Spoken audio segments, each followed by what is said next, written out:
নিজে নিজেই ভুল করে নিজের উপর রাগ করো, কে কে আমার মতো। তো হ্যালো এভরিওয়ান, আসসালামু আলাইকুম। কেমন আছো তোমরা সবাই? আশা করি অনেক ভালো আছো। আল্লাহর রহমতে ও তোমাদের দোয়ায় আমরা অনেক ভালো আছি।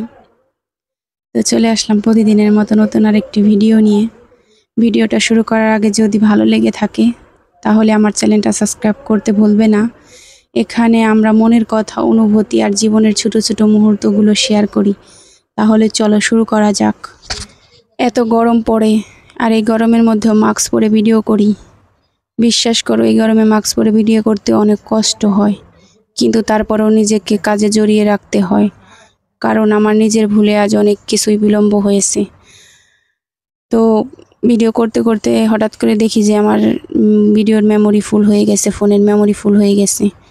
তো তাই এডিট করার পরে আমি বসে বসে পুরনো যে ভিডিওগুলো ছিল সেগুলোকে খালি করতেছিলাম। তো খালি করতে করতে হঠাৎ করে আমার যে নতুন ভিডিওগুলো ছিল ওই ভিডিওগুলো কেটে গেছে। তো 2-3 দিন ধরে ভিডিও দিতে পারতেছিলাম না। বিশ্বাস করো, এতটাই সবচেয়ে বড় কষ্টের ব্যাপার নিজের হাতে নিজের তৈরি করা কাজগুলো হারিয়ে যাওয়া। এমন একটা অনুভূতি যা আমি আগে কখনো অনুভব করিনি। এত কষ্ট লাগছিল। এই ভুলের কারণে আমি নিজের উপর নিজে প্রচুর রাগ হয়েছি। এমনকি সকাল থেকে দুপুর পর্যন্ত বসেছিলাম, রাগের মাঝে কাটিয়েছি। মনটা একদম ভেঙে পড়েছিল। এমন একটা সময় মনে হচ্ছিল সবকিছু শেষ। কিন্তু জীবনের এমন মুহূর্ত আসে যখন আমরা আমাদের ভুল থেকে উঠে দাঁড়াতে চাই। আমি ঠিক করলাম দেরি হলেও কাজ শুরু করব। আমি উঠে বসলাম, রাগকে পেছনে ফেলে কাজের মধ্যে নিজেকে দিয়েছি। এখন থেকে আমি ধাপে ধাপে আবার শুরু করছি।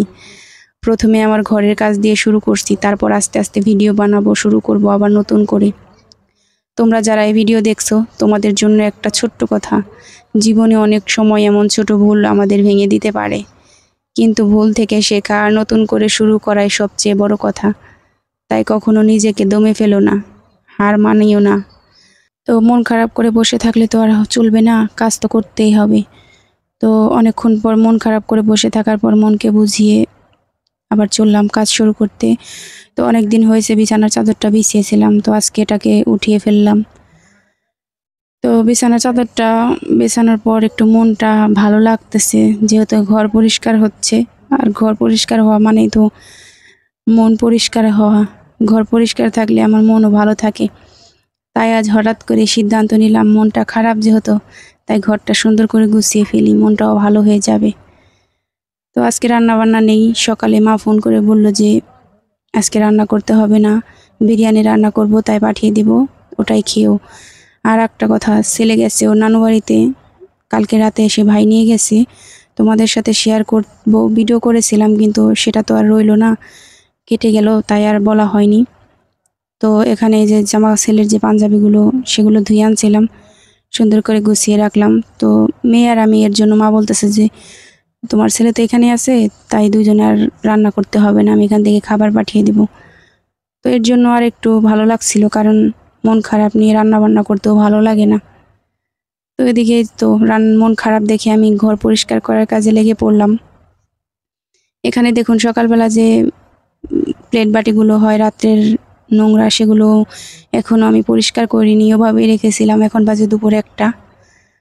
তো কলপারে রেখে আসলাম, আগে ঘরটা পরিষ্কার করে গুছিয়ে সুন্দর করে তারপর এগুলো পরিষ্কার করব।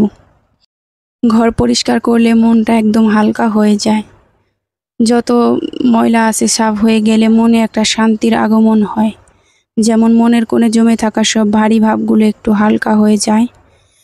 ঘর যখন ঝকঝকে থাকে মনে হয় সব কিছু একটু পরিষ্কার হয়ে গেছে। ঘরটা যত গুছিয়ে ফেলি মনে হয় মনের ভেতরটাও একটু একটু করে গুছিয়ে নিচ্ছি।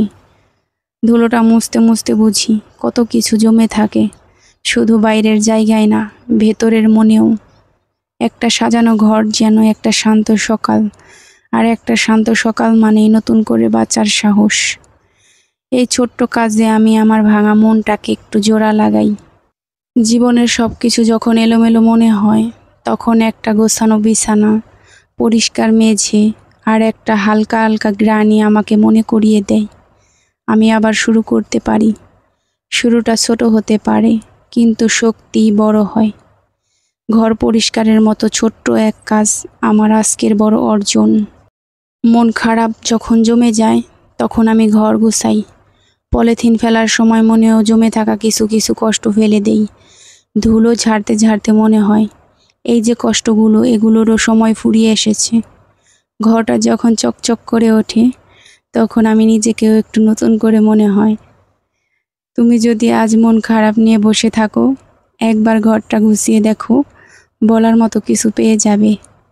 আজ ঘর পরিষ্কার করতে করতে অনেক কিছুই মনে পড়ছিল। ভেবেছিলাম শুধু ধুলো ঝাড়বো, শেষমেশ কষ্টও কিছু ঝেড়ে ফেললাম। ঘর পরিষ্কার করাটা যেন একটা থেরাপির মতো, শান্ত, ধীর, নীরব কিন্তু গভীর। এক একটা জিনিস ঠিক জায়গায় রাখার মধ্যে যেমন একটা নিজের নিয়ন্ত্রণ করে ফিরে পাওয়া যায়। আজ আমি শুধু ঘর নয়, নিজের মনটাকে একটু পরিষ্কার করলাম। আজকে তো রান্না বান্না করিনি, তাই রান্নাঘরটা পরিষ্কারই ছিল। চুলা ছিল নিভে থাকা, হাঁড়ি পাতিল সব গোছানো। মনে হচ্ছিল আজ যেন ঘরও একটু বিশ্রাম নিচ্ছে। তবুও আমি গিয়েছিলাম সেখানে, একটু মেঝে মুছে নিলাম। এই সামান্য মুছে নেওয়া যেন আমার ভেতরের ক্লান্তিটাকেও একটু পরিষ্কার করে নিল। মনে হলো আমার মনটাও একটু গুছিয়ে গেল। যখন দেখলাম ভিডিওগুলো কেটে গেছে, মনে হচ্ছিল আমি যে এত কষ্ট করে ঘেমে নিয়ে সময় দিয়ে একটা একটা করে ভিডিওগুলো করেছিলাম, তার সব পরিশ্রম যেন এক নিমিষেই মুছে গেল। মনটা ভারী হয়ে গেল, চোখে পানিও আসছিল বারবার। তবে মনের ভেতরটা কেমন যেন হাহাকার করছিল। প্রত্যেকটা ভিডিওর পিছনে ছিল আমার শ্রম, ভালোবাসা আর সময়। আর এখন সেগুলো নেই। তখন বারবার মনে হচ্ছিল আমি কেন এত কষ্ট করলাম, আমি কি ব্যর্থ, সব কি বৃথা গেল। কিন্তু তারপর একটা মুহূর্তে আমি চুপচাপ বসেছিলাম আর মনে হলো, না, এটাই তো আমার কাজ, এটাই তো আমার পথ। ভিডিওগুলো হয়তো আমার থেকে হারিয়ে গেছে, কিন্তু অভিজ্ঞতাগুলো, শিক্ষাগুলো, আমার চেষ্টাগুলো, এতগুলো তো কোথাও যায়নি, এগুলো তো কোথাও যায়নি। কথা বলতে বলতে কখন যে সব কাজগুলো শেষ হয়ে গেল বুঝতেই পারিনি। আসলে কাজ করার মধ্যেই হয়তো এক ধরনের শান্তি আছে। প্রতিদিন না হোক একদিন পর পরই চারপাশটা সুন্দর করে ঝাড়ু দিই, তো বাতাসে গাছের পাতা এসে পড়ে। আর গরুর ঘাস রাখা হয় যে ওই যেখানে ঘরের ওইদিকে, এর জন্য এত ময়লা হয়, মানে নোংরা হয়। তখন চারদিকটা কেমন যেন এলোমেলো লাগে। তাই এইসব জায়গা গুছিয়ে নেওয়া আমারও একটা অভ্যাস। কিন্তু আজকের দিনটা একটু আলাদা। আজ মনটা খারাপ ছিল, খুব বেশি কিছু না, কিন্তু ভেতরে ভেতরে চাপা কষ্ট ছিল। আর জানো, যখন মন খারাপ থাকে আমি এক জায়গায় বসে থাকতে পারি না, খেতেও ইচ্ছে করে না। তখন আমি নিজেকে কাজের মধ্যে ডুবিয়ে রাখি। অথচ কাজ করলেও মন কিছুতেই শান্ত হয় না। তবু কাজের মাঝে একটা আশ্চর্য শান্তি খুঁজে পাই। হাতগুলো ব্যস্ত থাকলে মনটা একটু থমকে যায়, আর হয়তো একটু একটু করে ভুলে যায় সেই যন্ত্রণা, সেই ব্যথা। একটু বেশি বেশি করে কাজ করি, মনে হয় এই কাজের পেছনে লুকিয়ে আছে মুক্তির পথ। আমার এই ছোট ছোট পরিশ্রমগুলোই আমাকে হারানোর আগ মুহূর্তে টেনে তুলে রাখে। কাজের মধ্যে আমি আমার শক্তি খুঁজে পাই আর নিজেকে গড়ে তুলি নতুন করে, আশার আলোতে ভরা নতুন একটা দিনের জন্য। দেখো কখন যে একসাথে এত কাজ করে ফেললাম নিজেই বুঝতে পারিনি। ঘর, উঠোন, রান্নাঘর, ছোটোখাটো সব কিছু গুছিয়ে নিয়েছি। একা একা করছিলাম, মন খারাপ ছিল বটে, তাই আরও বেশি বেশি করে করছিলাম। এখন যখন ঘড়ি দেখি বিকাল 4টা পেরিয়ে 5টা বেজে গেছে। এতক্ষণে কিছু খাইনি, ভাই অনেকক্ষণ আগে খাবার দিয়ে গেছে। তবুও আমি বলিনি এখন খাবো। কেন জানো, আমি চেয়েছিলাম আগে সব কাজ শেষ হোক, আমি গোসল করব, তারপর একদম ফ্রেশ একটা ঘরে ফিরে এসে একটু শান্ত মনে স্বস্তিতে খাবার খাবো। আমার কাছে খাওয়া শুধু পেট ভরানোর জন্য না, মন ভরাও একটা জায়গা। আর মনটা যদি শান্ত না থাকে তাহলে খাওয়ার স্বাদও যেন শুকিয়ে যায়। তাই আজ আমি নিজের জন্য একটু ধৈর্য ধরলাম। সব কাজ শেষে একটু নিজের যত্ন নিলাম। গোসল করব, পরিষ্কার জামা পরব, তারপর যখন ঘরে যাব ঘরটাও ফ্রেশ থাকবে। আমিও তখন খাবার খেতে ভালো লাগবে, আমারও খাবার খেতে ভালো লাগবে। এটাই আমার নিজের প্রতি ভালোবাসা। শুধু কষ্ট না, শুধু দায়িত্ব না, নিজের জন্য একটু যত্ন রাখা দরকার। তো এখানে সেই প্লেট বাটিগুলো মেজে সুন্দর করে ঘরে রেখে আসলাম। এখন এই যে কলপাটটা একটু নোংরা হয়েছে, তাই ধুয়ে নেব।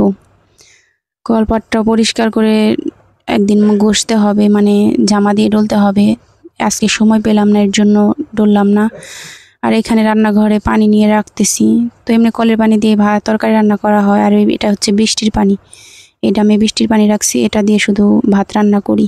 তো এই ছিল আমার আজকের ভিডিও। ভালো লাগলে একটা লাইক দিও, আর যদি আমার কথাগুলো তোমার মনে একটু জায়গা করে নেয় তাহলে সাবস্ক্রাইব করে পাশে থেকো। তোমাদের সঙ্গে নিয়েই তো এগিয়ে যেতে চাই আমরা। তো ভালো থাকবে, সুস্থ থাকবে। পরবর্তী ভিডিও দেখার আমন্ত্রণ জানিয়ে এখানেই শেষ করছি। আল্লাহ হাফেজ, আসসালামু আলাইকুম।